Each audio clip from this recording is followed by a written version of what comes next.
Mesdames et messieurs, bonjour, bonsoir. Je suis PF pour LTLT Lakers tout le temps, la chaîne francophone des Lakers. Jusqu'ici, on a parlé de l'attaque des Lakers. On a parlé des meilleures défenses possibles. Mais il y a une solution que les Lakers peuvent appliquer. C'est la possibilité d'un death line-up. Un death line-up, on va le définir tout de suite.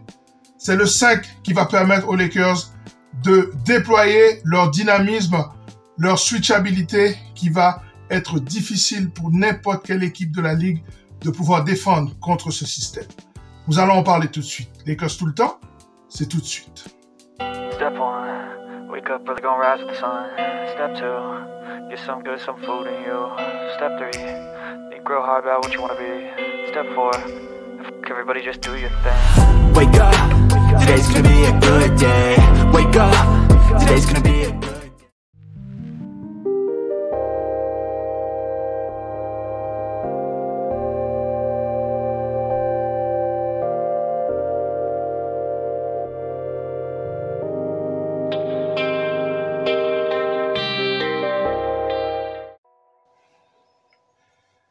Pour commencer, il faut définir qu'est-ce que c'est que le death line-up.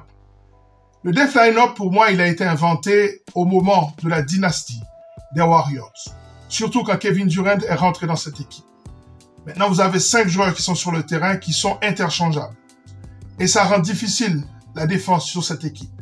Et même si, dans ce 5, il y avait un joueur qui n'était pas un shooter en la personne de Draymond Green, ça a quand même fonctionné. Avec Iguodala, Klay Thompson, Steph Curry, Kevin Durant et Draymond Green.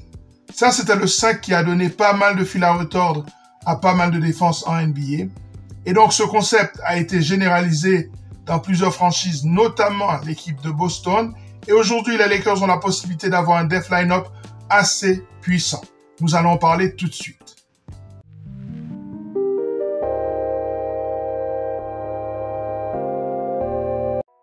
Dans le cas des Los Angeles Lakers, ces 5 pourraient permettre de créer des situations de mismatch en attaque où l'équipe adverse serait obligée de jouer plus petit. Or, l'avantage des Lakers, c'est que même s'ils rentrent dans ce système-là, ce ne sera pas ce que je pourrais appeler du small ball, mais plutôt du medium ball. Ça veut dire que tous les joueurs dans cette équipe ont au moins 1,95 m. Et ça permet de pas mal de versatilité.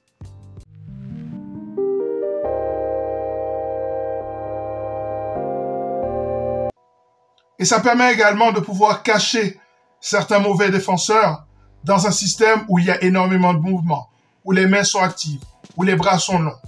Et je pense que même défensivement, au-delà des prouesses offensives de ce 5, même en défense, ça pourrait faire des dégâts. Maintenant, quels sont les joueurs qui peuvent faire partie de ce 5 de la mort, ce death line-up?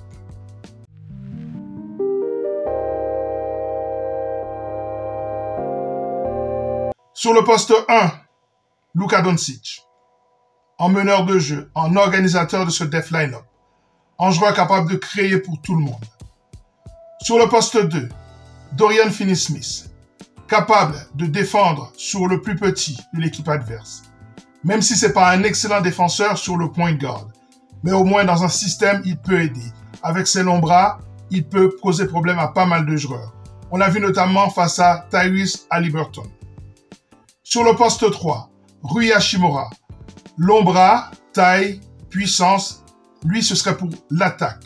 La complémentarité avec Luka Doncic. Sur le poste 4, LeBron James. La science, l'activité, les qualités athlétiques, la capacité aussi de protéger le cercle.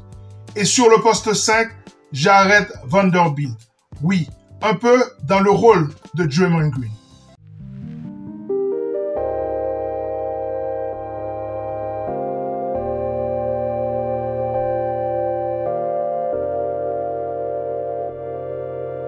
Si j'étais Jared Vanderbilt, en prévision de ce death line-up, j'aurais étudié les films, les images, les highlights de certains Draymond Green.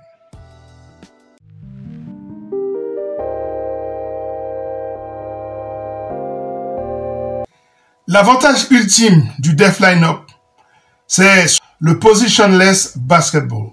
Ça veut dire qu'il n'y a personne qui, au fond, a une position.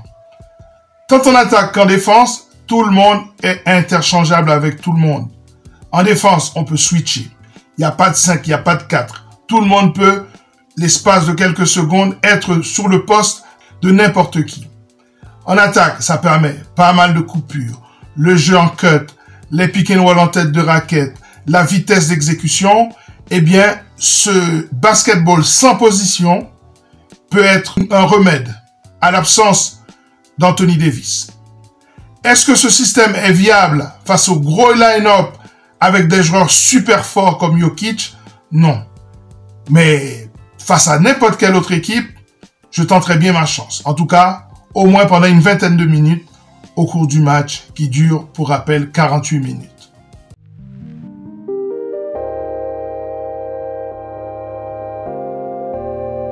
Voilà, c'en est terminé pour cette émission consacrée à cette possibilité de death line-up pour l'équipe des Los Angeles Lakers.